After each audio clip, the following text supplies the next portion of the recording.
নমস্কার।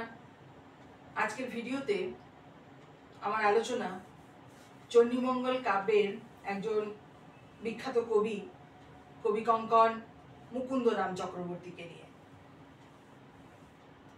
শুধুমাত্র মধ্যযুগীয় বাংলা সাহিত্য নয়, সমগ্র বাংলা সাহিত্যের ইতিহাসে মুকুন্দরাম চক্রবর্তী একটি উল্লেখযোগ্য নাম। বৈষ্ণব পদাবলী এবং চৈতন্য জীবনী কাব্য বাদ দিলে মধ্যযুগে মৌলিক প্রতিভার গৌরবের দাবি একমাত্র মুকুন্দরামই করতে পারেন।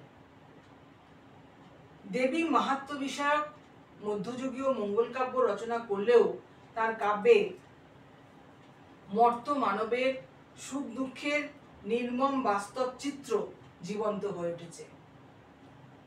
কাহিনী গ্রন্থন, চরিত্র চিত্রণ, রচনা রীতি এবং জীবন সম্বন্ধে প্রসন্ন ভাবগম্ভীর, সেই সঙ্গে বাস্তব দৃষ্টিভঙ্গি বিচার করলে মুকুন্দরাম চক্রবর্তীকে কিন্তু অনন্য সাধারণের মর্যাদা দিতেই হয়। কবির রচিত কাব্য অভয়া মঙ্গল নামে পরিচিত।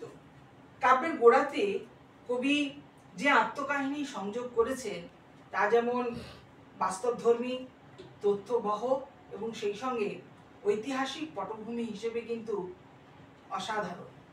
এই কাব্যে কবির জীবনী এবং তৎকালীন রাষ্ট্র সংকটের নির্মম বাস্তব চিত্র বর্ণিত হয়েছে, যা বাংলার সামাজিক ইতিহাসের উপাদান হিসেবে কিন্তু অত্যন্ত মূল্যবান। এই বর্ণনায় দেখা যাচ্ছে যে মুঘল পাঠান সংঘর্ষের পটভূমিকায় কবির আবির্ভাব।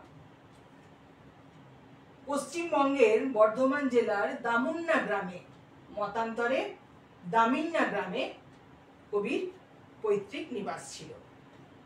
কৃষির দ্বারা তাদের সাংসারিক অবস্থা মোটামুটি সচ্ছল ছিল এবং পিতা রাঢ় বংশীয় ব্রাহ্মণ হৃদয় মিশ্র। তবে মিশ্র ছিল তাদের নবাব প্রদত্ত উপাধি। মাতা দৈবকী। ইতিমধ্যে গৌড়ে করবানী বংশের শাসন বিপর্যস্ত হলো, মুঘল অভিযান শুরু হলো। কেন্দ্রীয় পাঠান শক্তি বিপর্যস্ত হতে না হতে দেশে মাৎসন্যায় অর্থাৎ দুর্বলের ওপর সবলের অত্যাচার শুরু হলো। এই সুযোগে বর্ধমান রাজের ডিহিদার মাহমুদ শরীফ তিনি কবির উপর অত্যাচার শুরু করলেন। নিরাপত্তার জন্য কবি স্ত্রী সন্তানদের হাত ধরে বহুকালের বাস্তুভিটের মায়া পরিত্যাগ করে অর্থাৎ দামিন্না গ্রাম পরিত্যাগ করে তিনি আশ্রয়ের সন্ধানে পথে বার হলেন। এরপর বহু কষ্ট সহ্য করার পর অবশেষে তিনি মেদিনীপুর জেলার ব্রাহ্মণভূম এলাকার জমিদার বাঁকুড়া রায়ের আশ্রয় নিলেন। পরবর্তী সময় বাঁকুড়া রায়ের পুত্র রঘুনাথ রায়ের গৃহশিক্ষক পদে নিযুক্ত হলেন এবং কিছুটা হলেও আর্থিক সচ্ছলতার মুখ তিনি দেখলেন। ইতিমধ্যে সেই সময় গৌড়বঙ্গে মুঘল সুবেদার পদে নিযুক্ত হয়ে এসেছেন মানসিংহ। তার সুশাসনে দেশে কিছুটা হলেও সেই সময় শান্তি ফিরে এসেছিল। একদিন কবি দেবী চণ্ডীর দ্বারা স্বপ্নাদেশ পেলেন এবং সেখানে দেবী কবিকে দেবী মাহাত্ম্য বিষয়ক কাব্য রচনার জন্য নির্দেশ দিলেন। এর মধ্যে বাঁকুড়া রায়ের মৃত্যু হলে তার পুত্র রঘুনাথ রায় তিনি আড়রার জমিদার হিসেবে নিযুক্ত হলেন এবং সেই সঙ্গে রঘুনাথ রায় তিনি মুকুন্দরাম চক্রবর্তীকে নিজের সভাকবি হিসেবে নিযুক্ত করলেন এবং কবি কঙ্কন উপাধিতে ভূষিত করলেন। জমিদার তথা ছাত্র রঘুনাথ রায় কবিকে চণ্ডীকাব্য লিখবার জন্য অনুরোধ করলেন। অবশেষে কবি বন্ধু বান্ধব, জমিদার তথা ছাত্র রঘুনাথ রায়ের অনুরোধ এবং অবশ্যই দেবীর পূর্ব স্বপ্নাদেশ স্মরণ করে তিনি তার কাব্য অভয়া মঙ্গল রচনার জন্য প্রস্তুত হলেন।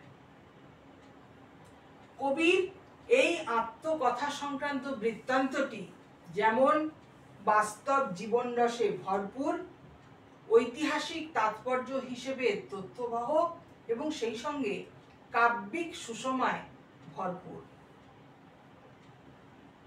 কবির রচিত কাব্য ঠিক কোন সনে রচিত হয়েছিল তা নিয়ে কিন্তু মতান্তর রয়েছে এবং সেই নিয়ে কিছু কথা এবার বলি। আনুমানিক 1575 খ্রিস্টাব্দ কিংবা তারও কিছুটা আগে মুঘল পাঠান সংঘর্ষের পটভূমিকায় কবি তার বাস্তু ভিটে দামিন্না গ্রাম তিনি পরিত্যাগ করে নিরাপত্তার কারণে তিনি পথে বার হলেন আশ্রয়ের সন্ধানে। কাব্যের এক স্থানে গৌড়বঙ্গ উৎকল অধিপ মানসিংহের এই প্রশংসাবাচক উক্তি থেকে মনে হয় যে কবি যে সময় কাব্য রচনা করেছিলেন সেই সময় গৌড়বঙ্গে মুঘল সুবেদার পদে নিযুক্ত ছিলেন মানসিংহ। তিনি 1594 খ্রিস্টাব্দ থেকে 1606 খ্রিস্টাব্দ পর্যন্ত তিনি গৌড়বঙ্গে সুবেদারের দায়িত্ব সামলান। 1590 খ্রিস্টাব্দে মানসিংহ উড়িষ্যায় তিনি বিদ্রোহী আফগানদের দমন করেন। সুতরাং কবির রচিত কাব্য যে ষোড়শ শতাব্দীর শেষের দিকে রচিত হয়েছিল মানসিংহের উল্লেখ থেকে কিন্তু তাই মনে হয়। আবার কারো কারো মতে কবি মুকুন্দরাম চক্রবর্তী তিনি আশ্রয়ের সন্ধানে পথে বার হলেন এবং অবশেষে তিনি মেদিনীপুর জেলার ব্রাহ্মণভূম এলাকার জমিদার বাঁকুড়া রায়ের আশ্রয় পেলেন। কিন্তু তথ্য বলছে যে 1573 খ্রিস্টাব্দ কিংবা তারও কিছুটা আগে বাঁকুড়া রায় মারা যান এবং তার মৃত্যুর পর তার পুত্র রঘুনাথ রায় তিনি জমিদারি সামলান।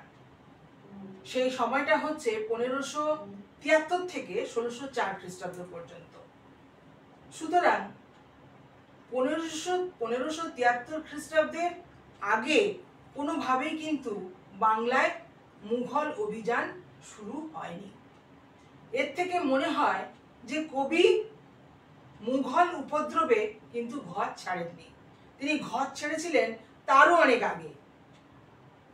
কারো কারো মতে 1544 খ্রিস্টাব্দে পাঠান অধিকারে সুরবংশ স্থাপিত হলে সেই সময় দেশে এরকমই একটা বিশৃঙ্খলা দেখা দিয়েছিল। হয়তো কবি সেই সময় ঘর ছেড়েছিলেন। যাই হোক, কবির রচিত কাব্যে যে সমস্ত পুঁথি পাওয়া গিয়েছে সেই সমস্ত পুঁথির কোনো কোনোটিতে হেঁয়ালির ভঙ্গিতে সন তারিখ জ্ঞাপক একটি পয়ারের উল্লেখ রয়েছে। শাকে রস রস বেদ শশাঙ্ক গণিতা কত দিনে দিলা গীত হরের বনিতা। এর থেকে কিন্তু কোনো সুনির্দিষ্ট সন তারিখ কিন্তু খুঁজে পাওয়া যায়নি। তবে যারা এই পয়ার থেকে খ্রিস্টাব্দগুলো যারা পেয়েছেন সেগুলি হলো 1577 খ্রিস্টাব্দ, 1539 খ্রিস্টাব্দ এবং 1594 খ্রিস্টাব্দ। কিন্তু এখনো পর্যন্ত কোনো সঠিক সিদ্ধান্তে পৌঁছানো কিন্তু সম্ভব হয়নি। তবে যাই হোক, যে কবির রচিত কাব্য ষোড়শ শতাব্দীর শেষের দিকে সম্পূর্ণতা লাভ করেছিল, কিন্তু কবি কাব্য রচনা শুরু করেছিলেন তারও অনেক আগে। এবার যেটা বলবো সেটা হচ্ছে যে কবি কবি কঙ্কন উপাধিতে ভূষিত হয়েছিলেন। কবি কঙ্কন শব্দটির অর্থ হলো যে কবি হাতে বা পায়ে ঘুঙুর পরে গান করতেন, অর্থাৎ মঙ্গল কাব্যের পেশাদার গায়ক। আজকে এখানেই আমার আলোচনা শেষ করলাম। পরবর্তী ভিডিওতে মুকুন্দরাম চক্রবর্তীরই পরবর্তী অংশ নিয়ে আমি আলোচনায় আসবো। তাহলে আজ এই পর্যন্তই। নমস্কার।